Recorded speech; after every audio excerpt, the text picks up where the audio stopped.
जय गुरुदेव भगवान की जय। ओम श्री परमात्मे नमः। अथ तृतीयो अध्याय। जय गुरुदेव भगवान की जय। गुरु ब्रह्मा गुरु विष्णु गुरुदेव महेश्वर गुरु साक्षात परम ब्रह्मा तस्मै श्री गुरुवे नमः। जय गुरुदेव भगवान की जय। ओम परमात्मे नमः। ओम ओम। अध्याय 2 में भगवान श्री कृष्ण ने बताया कि यह बुद्धि तेरे लिए ज्ञान मार्ग के विषयों में कही गई। कौन सी बुद्धि? यही कि युद्ध कर, जीतोगे तो महामही की स्थिति प्राप्त कर लोगे और हारोगे तो देवत। जीत में ही स्वर्ग और हार में ही देवत कुछ मिलता ही है। तो इस दृष्टि से लाभ और हानि दोनों में कुछ न कुछ मिलता ही है, किंचित भी क्षति नहीं है। फिर कहा, अब इसी को तू निष्काम कर्मियों के विषय में सुन। जिस बुद्धि से युक्त होकर तू कर्मों के बंधन से अच्छी प्रकार छूट जाएगा, फिर उसकी विशेषताओं पर प्रकाश डाला। कर्म करते समय आवश्यक सावधानियां पर बल दिया कि फल की वासना वाला न हो, कामनाओं से रहित होकर कर्म में प्रवृत्त हो और कर्म करने में तेरी अश्रद्धा भी न हो, जिससे तू कर्म बंधन से मुक्त हो जाएगा। मुक्त तो होगा, किंतु रास्ते में अपनी स्थिति नहीं दिखाई पड़ी। अतः अर्जुन को निष्काम कर्म की अपेक्षा ज्ञान मार्ग सरल लगा, प्राप्ति वाला प्रतीत हुआ। उसने प्रश्न किया, जनार्दन निष्काम कर्म की अपेक्षा ज्ञान मार्ग आपकी दृष्टि में श्रेष्ठ है, तो मुझे भयंकर कर्मों में क्यों लगाते हैं? प्रश्न स्वाभाविक था। मान ले एक ही स्थान पर जाने के 2 रास्ते हैं। यदि आपको वास्तव में जाना है तो आप अवश्य प्रश्न रखेंगे, इनमें सुगम कौन है? यदि नहीं रखते तो आप पथिक नहीं है। इस प्रकार अर्जुन ने भी प्रश्न रखा। जनों में दया करने वाले जनार्दन, यदि निष्काम कर्मियों की अपेक्षा ज्ञान मार्ग आपके श्रेष्ठ मान है, तो हे केशव, आप मुझे भयंकर कर्मों में क्यों लगाते हैं? निष्काम कर्म योग में अर्जुन को भयंकरता दिखाई पड़ी, क्योंकि उसमें कर्म करने में ही अधिकार है, फल में कभी नहीं। कर्म करने में ही अश्रद्धा भी न हो और निरंतर समर्पण के साथ योग पर दृष्टि रखते हुए कर्म में लगा रह, जबकि ज्ञान मार्ग में हारोगे तो देवत्व है, जितने में महामही की स्थिति अपनी लाभ हानि स्वयं देखते हुए आगे बढ़ना है। इस प्रकार अर्जुन को निष्काम कर्म योग की अपेक्षा ज्ञान मार्ग सरल प्रतीत हुआ, इसलिए उसने निवेदन किया, आप इन मिले हुए से वचनों से मेरी बुद्धि मोहित सी करते हैं। आप तो मेरी बुद्धि का मोह दूर करने में प्रवृत्त हुए हैं, अतः इसमें से एक निश्चय करके कहिए, जिसमें श्रेय परम कल्याण मोक्ष को प्राप्त हो जाऊं। इस पर श्री कृष्ण ने कहा, निष्पाप अर्जुन, इस संसार में सत्य शोध की 2 धाराएं मेरे द्वारा पहले कही गई है। पहले का तात्पर्य कभी सतयुग या त्रेता में नहीं, बल्कि आप अभी जिसे दूसरे अध्याय में कह आए है, ज्ञानियों के लिए ज्ञान मार्ग और योगियों के लिए निष्काम कर्म मार्ग बताया। दोनों ही मार्गों में अनुसार कर्म तो करना ही पड़ेगा, कर्म अनिवार्य है।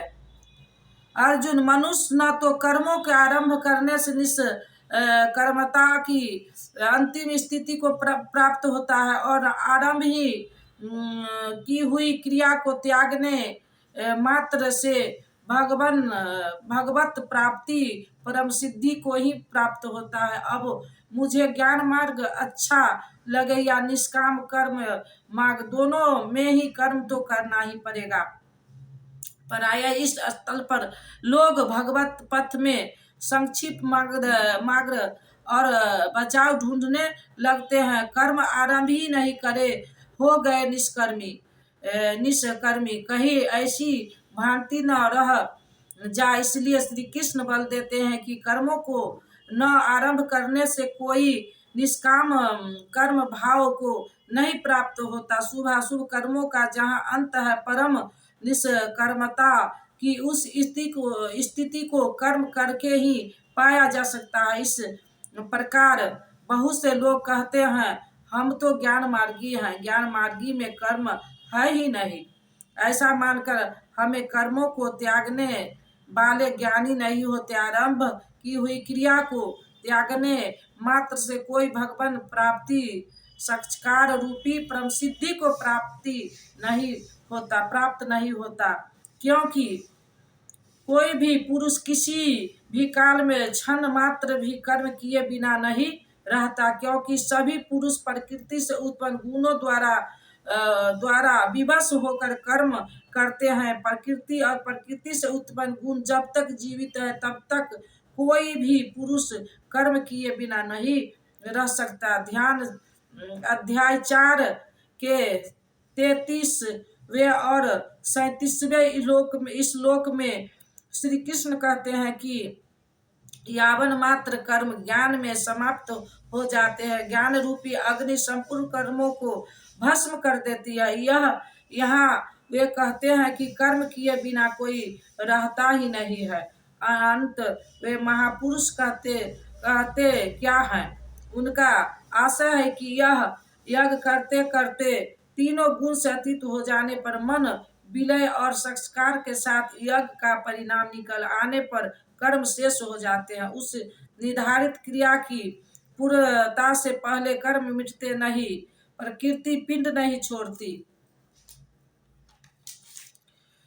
छोड़ती। इतने पर भी विशेष रूप से मूढ़ लोग जो कर्मेंद्रियों को हठ से रोककर इंद्रियों के भोगों का मन से स्मरण करते रहते हैं, वे मिथ्याचारी है, पाखंडी है, न कि ज्ञानी। सिद्ध है कि कृष्ण काल में भी ऐसी रूढ़ियां थी। लोग कहते थे कि योग क्रिया को छोड़कर इंद्रियों को हठ से रोककर बैठ जाते थे और कहने लगते थे कि मैं ज्ञानी हूँ, पूर्ण हूँ। किंतु श्री कृष्ण कहते हैं कि वे धूर्त हैं। ज्ञान मार्ग अच्छा लगे या निष्काम कर्म योग, दोनों मार्गों में कर्म तो करना ही पड़ेगा। अर्जुन, जो पुरुष मन से इंद्रियों को बस में करके जब मन में भी वासनाओं का स्फुरन हो सर्वथा आसक्त हुआ कर्मेंद्रिय से कर्मयोग का आचरण करता हुआ श्रेष्ठ है। ठीक है, समझ में आया कि कर्म का आचरण करे, किंतु यह प्रश्न खड़ा हो जाता है कि कौन सा कर्म करे। इस पर कहते हैं अर्जुन, तू निर्धारित किए हुए कर्म को कर, अर्थात कर्म तो बहुत से हैं, उसमें से कोई एक चुना हुआ है, उसी नियत कर्म को कर। कर्म करने की अपेक्षा कर्म करना श्रेष्ठ है, इसलिए कि करते रहोगे, थोड़ी भी दूरी तय कर लोगे तो जैसा पीछे बता आए हैं, महान जन्म मरण के भय से उद्धार करने वाला है।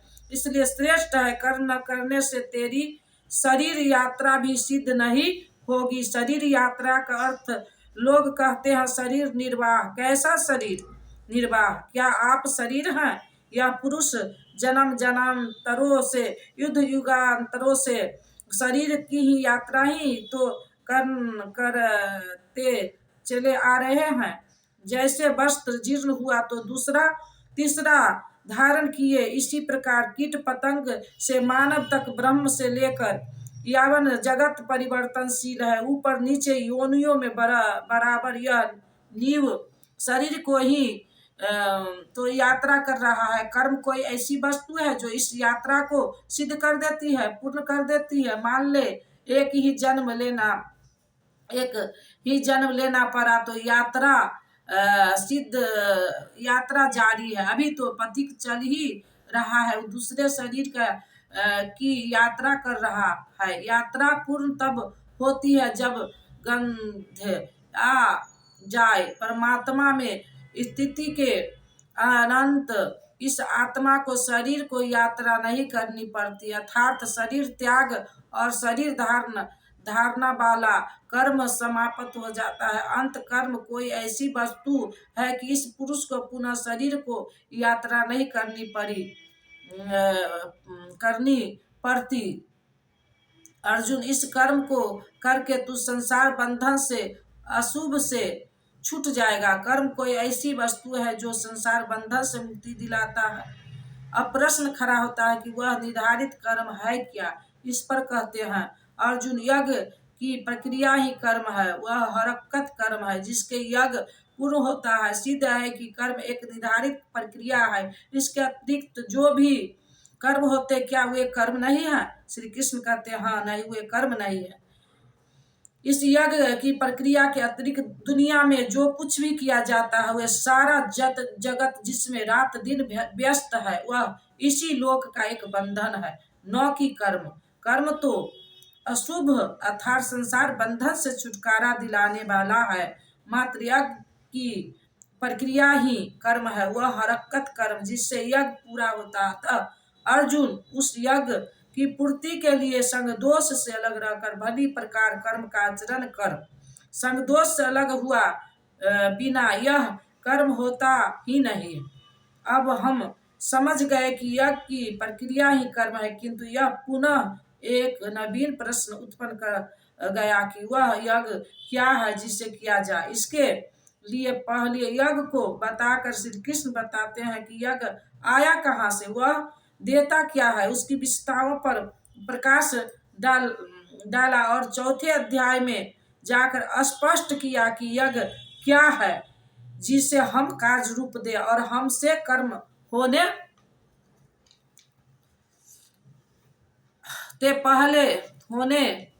लगे। योगेश्वर श्री कृष्ण की शैली से स्पष्ट है कि जिस वस्तु का चिंतन करना है वे पहले उसकी विशेषताओं का चिंतन करते हैं, जिससे श्रद्धा जागृत हो।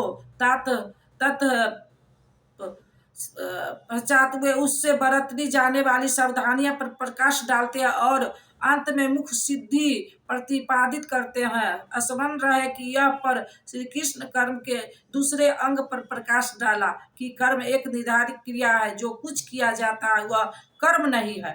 अध्याय 2 में पहली बार कर्म का नाम लिया, उसकी विशेषताओं पर बल दिया, उससे बरती जाने वाली सावधानियां पर प्रकाश डाला, लेकिन यह नहीं बताया कि कर्म क्या है। यह अध्याय 3 में बताया कि कोई बगैर कर्म किए नहीं रहता। प्रकृति पराधीन होकर मनुष्य कर्म करता है। उसके बावजूद भी जो लोग इंद्रियों को हठ से रोककर मन से विषयों का चिंतन करते हुए दम्मी है, दम का आचरण करने वाला है। इसलिए अर्जुन, मन से इंद्रियों को समेट कर तू कर्म कर, किंतु प्रश्न जो का तो है कि कौन सा कर्म करे।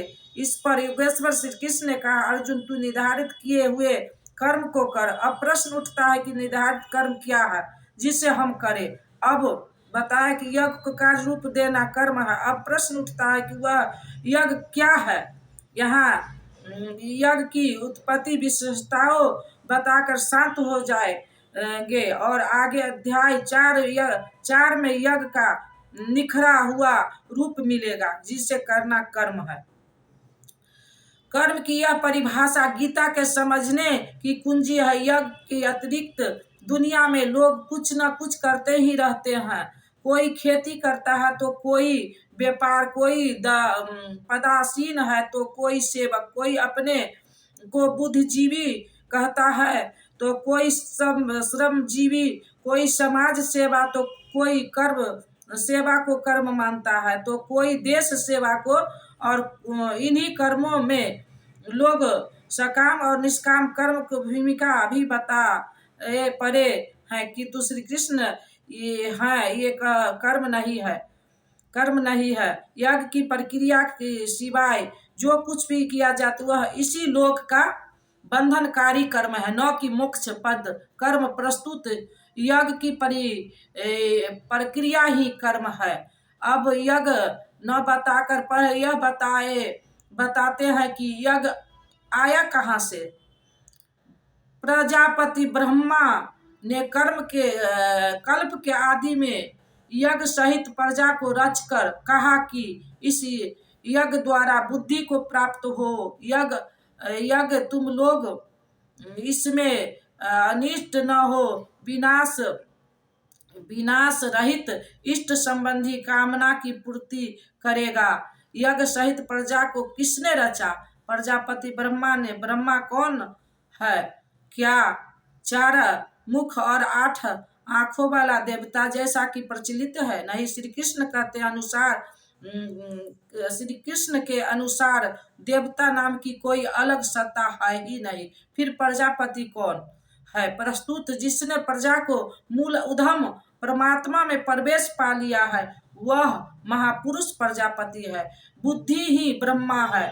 अहंकार शिव, बुद्धि अजमन, शशि ऋच महान। रामचरितमानस में 6 से 15 तक उस समय बुद्धि या मात्र बुद्धि यंत्र मात्र होती है। उस पुरुष की वाणी में परमात्मा ही बोलता है। भजन की वास्तविक क्रिया प्रारंभ हो जाने पर बुद्धि का उत्तरोत्तर उत्थान होता है।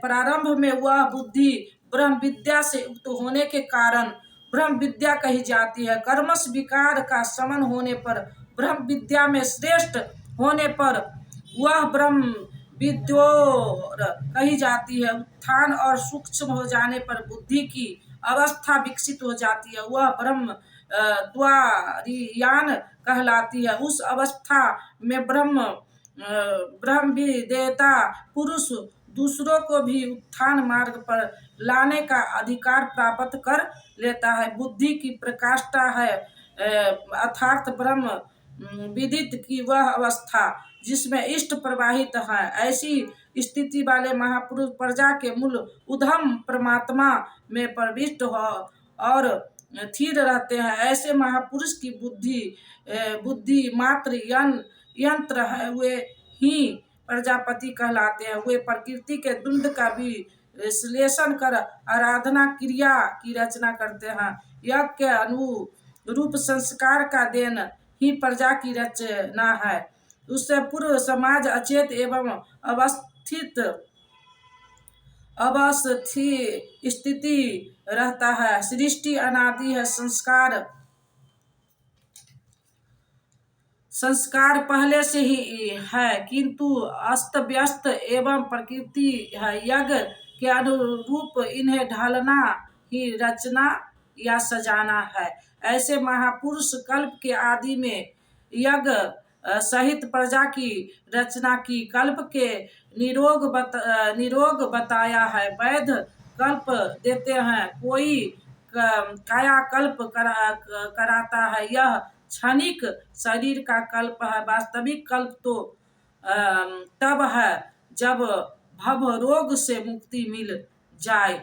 आराधना का प्रारंभ इस कल्प की शुरुआत है। आराधना पूर्ण हुई तो आपका कल्प पूरा हो गया।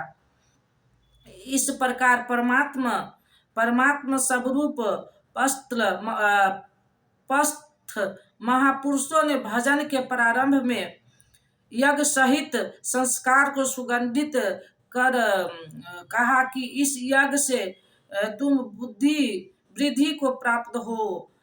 जैसी वृद्धि? क्या मकान कच्चे से पक्का बन जाएगा? क्या आय अधिक होने लगेगा? नहीं।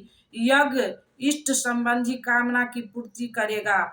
इष्ट है परमात्मा, उस परमात्मा का संबंधी कामना की पूर्ति वाला है। प्रश्न स्वाभाविक है कि यज्ञ सीधे उस परमात्मा की प्राप्ति करा देगा अथवा कर्म से चलकर। जय गुरुदेव भगवान की जय। अब दे दो गीता ज्ञान मिटे अज्ञान, गुरु जी हमारे हम आए शरण तुम्हारे। अब दे दो गीता ज्ञान मिटे अज्ञान, गुरु जी हमारे हम आए शरण तुम्हारे।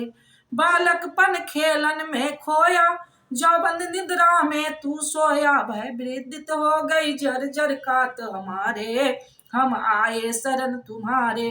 भय वृद्धित हो गई जर्जर कात हमारे, हम आए शरण तुम्हारे। सुत मात पिता बांधव दारा, नस्बर संबंध है सारा। जाएंगे संघ शुभाशुभ कर्म हमारे, हम आए शरण तुम्हारे।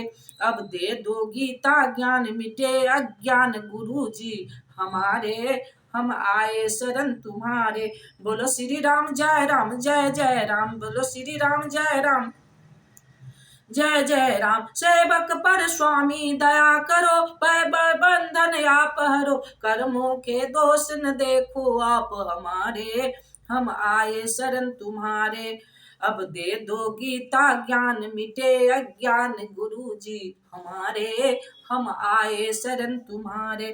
गुरु चरणों में ये अर्जी है, आगे प्रभु आपकी मर्जी है, गुरु कृपा मिले तो जागे भाग हमारे, हम आए शरण तुम्हारे। अब दे दो गीता ज्ञान मिटे अज्ञान गुरु जी हमारे, हम आए शरण तुम्हारे। बोलो श्री राम जय जय राम, बोलो श्री राम जय जय राम। मंगल भवना मंगल हारी, द्रबहु सो दशरथ अजिर बिहारी, जो तुम जानहु अंतर्यामी, पुरबहु मोर मनोरथ स्वामी। अब प्रभु कृपा करहु एहि भांति, सब तज भजन करब दिन राति। बोलो श्री राम जय राम जय जय राम। जय गुरुदेव भगवान की जय। ओम परमात्मे नमः। ओम ओम ओम।